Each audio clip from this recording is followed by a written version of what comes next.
That yellow plane. Oh, baby, I'm ready. Hey guys, hello. Welcome back to my channel. It's me, Steven. Buddy, Eleanor, and Claire are all around, just moving around a little bit. I'm sure you'll see them pop up once in a while there. I wanted to say hi and just share a couple of things that are going on. First off, I want to thank Jen. And I believe it was Jen. She didn't sign her card, but I remember a message she said, look at your P.O. box. She sent me a package. I'm going to include a photo here of the package.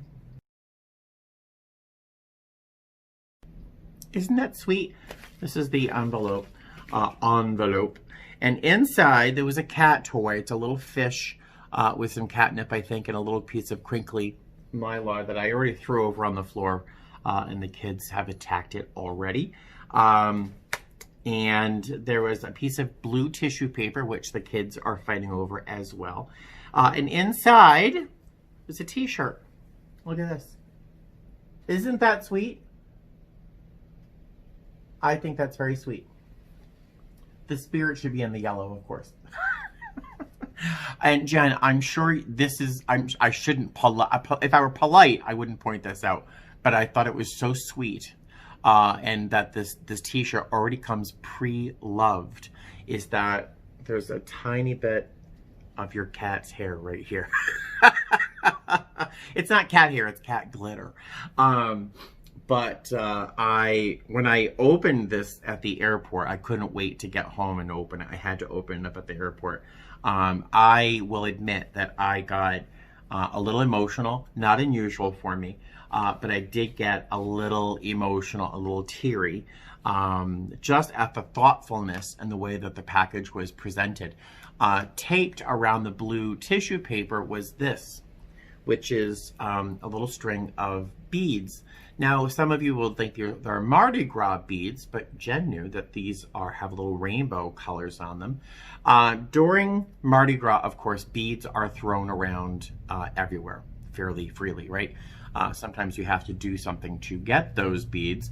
Well, at Gay Pride, because June is Pride Month, beads used to be thrown out just in huge masses. Now they're a little bit more stingy with them, but so you kind of have to fight for them a little, or maybe do a little flash. I don't know, but if it's a really good Pride, you walk away just layered with these beads and just, you know, burdened by this heavy mass of plastic around your neck. This year, no Pride marches, of course, no Pride parades, but she sent me this, and she sent me a card that really set me on the edge, and I have to share that with you. It's a very sweet card. Magic happens. Happy Pride 2020. Let your light shine bright. Stay compassionate, stay loving, stay you. You touch lives. Remember to take care of yourself as well as others. Your open acceptance and embracing your identity shows me an example of how I can be. How could that not make you get emotional?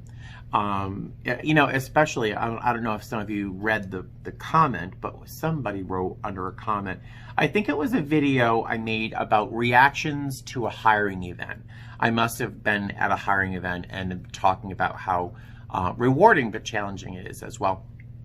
And this person is like a super senior dinosaur flight attendant. Sorry, I shouldn't say that because it's rude, but he was kind of rude.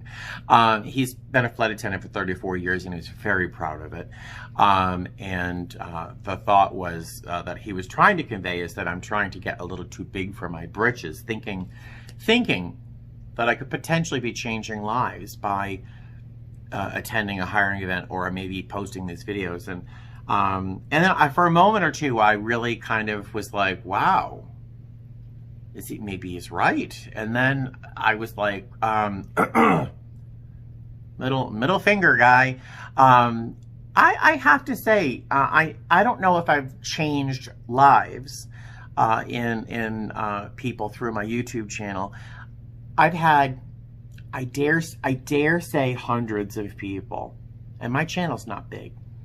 I dare say hundreds of people over the past 2 years have come up to me at airports, in crew rooms, on buses, on subways in Boston, and almost every airport I've been in malls. This has happened in malls, where people have come up to me thanking me for whatever assistance I may have offered, words of comfort or confidence, encouragement, that I've encouraged them or helped them along the path to maybe joining me in this career path, and this lifestyle. So it took me a moment. It took me a little by askance. And I thought, wow, maybe I am big for my britches. And then I'm like, no, I think I really have helped a few people. I think it's shocking, but I think I might have helped a couple people. And I know for a fact in recovery that I've helped, I don't even know, hundreds and hundreds of people. I know that I have. This is just a fact. Stay sober and save lives. So I almost made a video. I'm kind of doing that now in response to that comment, but I'm not, because that would give that person a little bit more power than I would like. But inside the package that Jen sent me was a Kind bar, which I think is in theme with the package. And one of these RX bars, I've never had one. I've never purchased one.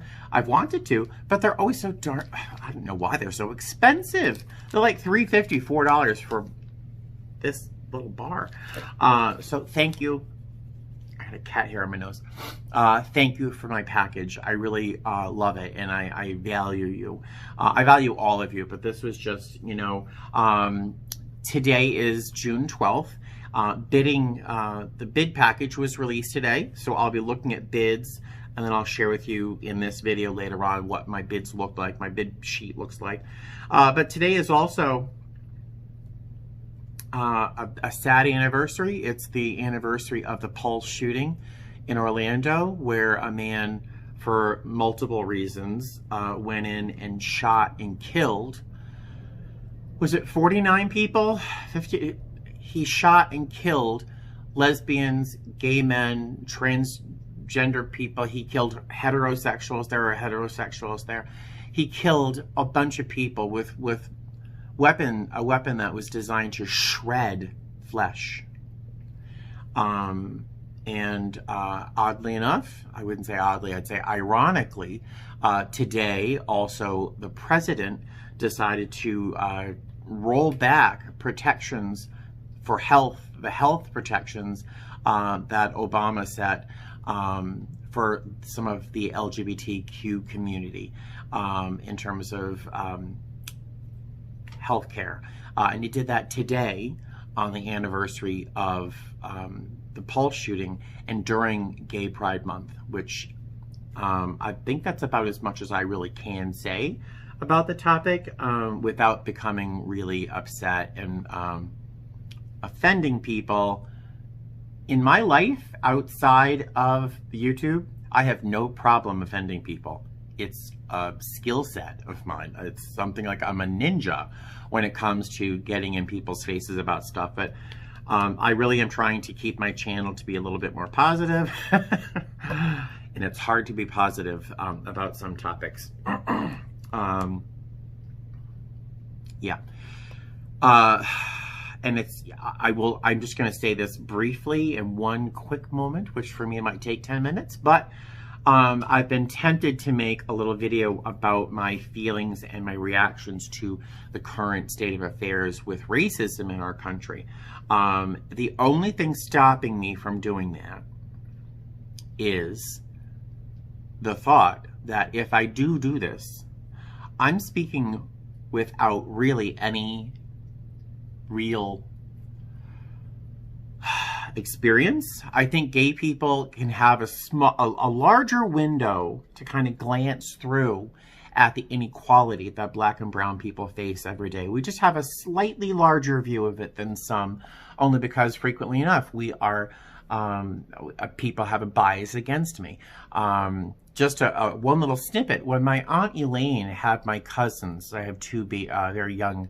They're younger, they're adults now. But when my cousins were small, my cousin Michael in particular, when he was probably 4 or 5 years old, my aunt told my other aunt that she wasn't comfortable with me around Michael because I'm a gay man. So it's not the same as being beaten by police, but so I really can't understand what that is really like. But I do have some empathy, a measure of sympathy and empathy to be treated differently by those around you. I'm afraid that if I make a whole video about my feelings about racism and how this systemic problem with the police murdering people, which is the reality, I'm sorry if that makes you upset, that video would really be all about me. One more white guy saying, I'm with ya. And I think that the people who are being murdered and are finally standing up and able to take this anger and use it as a tool effectively, hopefully, this is all about them and not my thoughts. And I think I've already shared enough about that because I don't want to be one more white guy saying what he thinks, making this about the white guy and his thoughts. So enough of that. All right, what was I going to say? Let me gather my thoughts because I'm already off. I remember what I wanted to share with you.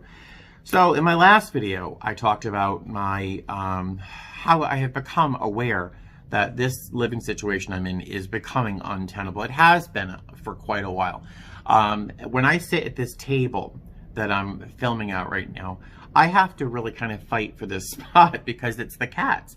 Every inch of this apartment is the cats. My apartment's very small, and you know, two of them live in this apartment space 24 days, 7 days a week, 365 days of the year. Every moment is trapped within these beige walls, and that's the only window I have. So every inch of this apartment is dedicated to my cats. Some think that's a little over the top. Someone recently left some comments about that. I also am not responding too much. I did write a response. You can go back and read that if you want to. But I don't think I'm being insane in what I've given my cats free reign of my apartment. But I do sacrifice a lot in terms of, like, I don't even have a place. This chair that I'm sitting on has I'm sitting on basically what I've created, a cat bed. It, to me, is a cushion, but it's really because Buddy likes to sit on this chair or right here where I'm sitting and talking to. So I was talking a lot about that yesterday in my last video. So I went around looking at the internet, looking for apartments and apartment complexes for space and my budget, and I'm a little discouraged. The price points compared to Boston are cheap, almost free. In Las Vegas, you can get a 2-bedroom apartment with 1,200 square feet for like $1,200. There's an apartment that I was looking at online. It was 1,700 square feet for $1,400 a month. I mean, I was almost fainting because that seems so cheap. In Boston, that would go for $4,200, $3,500 a month. Never mind, whatever. But the part that was killing me is pretty much every apartment complex I've been looking at they'll allow cats, but only 2, a maximum of 2 cats. And for each cat, there's got to be a deposit, a one-time deposit for each cat. Some of them were as low as $100, $120, $150, but many of them were $300. One-time deposit per cat. And then they want, on average, $50 a month per cat on top of the rent. And I'm like, I can't get rid of one of my children. I can't get rid of one of my cats. It's not possible that I can do that. So I'm a little discouraged. There is an apartment complex next to my place right now. It's another complex that's right next to my apartment that has advertised an apartment. It's 1,100 square feet, 2-bedroom, 1 bathroom, a balcony or a large patio for $950, I think. I think it's $950 or $975. So I'm gonna look at that. It's a compromise. Got a cat hair right here. It's a compromise because I really would like to leave this neighborhood because it really is just soul crushing in the end. This neighborhood is a challenge, but the space is amazing. It's actually quite attractive as well, and it's at a price point that would not hurt. So I'm actually going to ask if I can look at that, but I'm also going to, I also have a phone call into another complex that's on the other side of town. It's still fairly close to the airport, but the apartment is also 2 bedrooms. It's $12.30, I think, a month. A 1-bedroom apartment is, I think, $11 change. So the price difference between a 1-bedroom and a 2-bedroom was just nothing.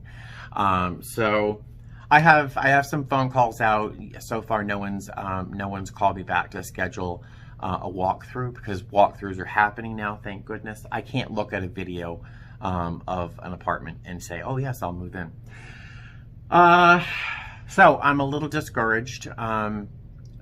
Primarily because most places only allow a maximum of 2 cats, which, I don't know, 2 cats and 3 cats are very similar. If you have multiple cats, you understand what I'm talking about. So a number of you already, I'm sure, have said to yourselves already, well, lie. Lying is no longer my native language. It used to be. So I try not to lie. I try not to manipulate situations to my benefit when I would be breaking the rules. So ideally, I would like to find somewhere that I can legally walk in with my 3 cats. So we'll see. So there's an update about the apartment situation. And then, oh, another thought. I was talking to a friend who flips houses for a living here in Las Vegas. He's become a realtor only so that he can flip and turn houses. And I spoke with him for a few minutes about potentially buying a place, which seems rather surreal to me because I think to buy a house, I think you have to have like a down payment, which I have some money put aside, mostly because I've accumulated some the unemployment and I haven't spent my stimulus check. So I've got that money put aside so that when I do move, I would be able to apply that or be able to spend some money at IKEA or something, or at Habitat for Humanity buying some furniture, because if I do move into a larger place, this is it. This is all I got. And this table, 2 chairs. So who knows? But he was sort of, I was trying to get some ideas from him in terms of what it might cost to buy a house. I just don't know if I want to live here in Las Vegas for very long, a year, 2, maybe 3 tops. Ideally, I would like to move back to Florida, in the St. Pete area. A fantasy would be Palm Harbor, Dunedin. I would even suffer Clearwater, but St. Pete would be nice too. And the houses there aren't that expensive. And the whole reason I would want to move to Florida is to be able to have a screened-in pool area. Guess why? Yeah, to have a whole area that the cats could run around and not be like attacked by some flying animal or crawling animal, you know. So if I were to buy a house, it wouldn't be here in Las Vegas, I don't think. It would be probably somewhere like Florida. Weird. All right, so I am going to look at the bids, see what bidding looks like this month, and probably get a bite to eat, because all I've eaten today is a bowl of cereal, and I'm feeling a little faint. So, is anybody used to my face yet without a beard? I'm not. All right, I will talk to you guys later. So, I finished bidding. This look on my face is because I can't speak. I can't talk. One day I'll do a blooper roll of just me going blah, blah, blah, blah, blah, and maybe it won't be as funny as I think it would be. But I finished bidding. Not a lot of great lines, not a lot of great trips. Fair number of layovers. I was surprised because, you know, for a month we didn't have any. But the layovers aren't good. A lot of 11-hour layovers, 10-hour layovers. Not my favorite. A lot of ground time in different airports. Not my favorite. So I tried to bid first for lines that gave me high credit, but also gave me some layovers in places I didn't mind. Like, I've never had a layover in Charlotte. That would be nice. Or in Fort Myers. That would be nice as well. Maybe I should rethink my first choices. Some of my first choices were layovers in New York or Newark, but, you know, in New York City is where I would go. But New York City and Newark, I think, is still probably fairly hot in terms of people being sick. So if I do get that layover, I would just stay home, stay at the hotel room. But there'd be long layovers, which would be fun. So that's it. So I bid for 217 lines. I bid for every line available. And after the first 20 or 30 bid lines, it didn't matter. They're all pretty much the same line. I think one of the factors I kind of put in here was the number of days off in a row, consecutive days off I would have.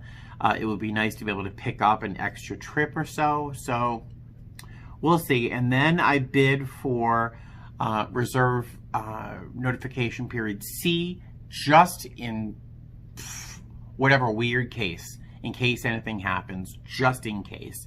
I bid for the reserve notification period I prefer, which is C, mostly so I can let Buddy out in the morning and not worry about having to corral him in. So I bid for 10, 15, 20, oh God, 30 reserve lines. Just in case. Can't hurt, right? It never hurts to overbid. So I bid for like a total of 274 lines. Now, most of the time, I get one of my first top 10 lines when I'm a regular line holder. But right now, since I'm so far down the ranks in terms of being a line holder, that I'll take anything. I'll take anything. All right. I think that's it. I'm going to have to go back to the grocery store. I have to buy more cat food. I am down to 3 cans for Diana. I don't buy as much at one time as I would like to, mostly because I have to cart all this stuff home with my little weak arms. But I have 3 cans of cat food left, and that'll just last me tomorrow for Diana. And I have to pick up a couple extra of the larger cans, the cheap stuff, for the stray cats in the parking lot. So I have not heard from any of the rental locations that I've contacted. I'm going to drop another email or two to a couple other ones just in case. And I'll take you along if I get the chance to actually make an appointment to see any of these places. I'll take you with me.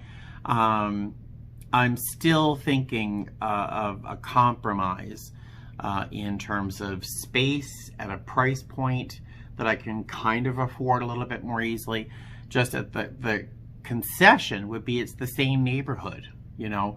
And for some reason, I think because it's a similar location in a similar neighborhood, that they might not be so strict on the pet rule. So I'm kind of hoping there. So we'll see. Wish me luck. I think that's where I'm going to end this video for today. Unless anything weird happens in the next hour or so, and I doubt that'll happen. Hi, Eleanor. Eleanor. Hi. They all know their names. They all react to their names, if you ever notice. But Eleanor is actually probably the best, mostly because she always wants treats. All right, so I will talk to you guys later. We'll see if I actually post this video because, you know, I've said a couple of things that weren't ideal. But I will talk to you guys later. Bye. Fly safe.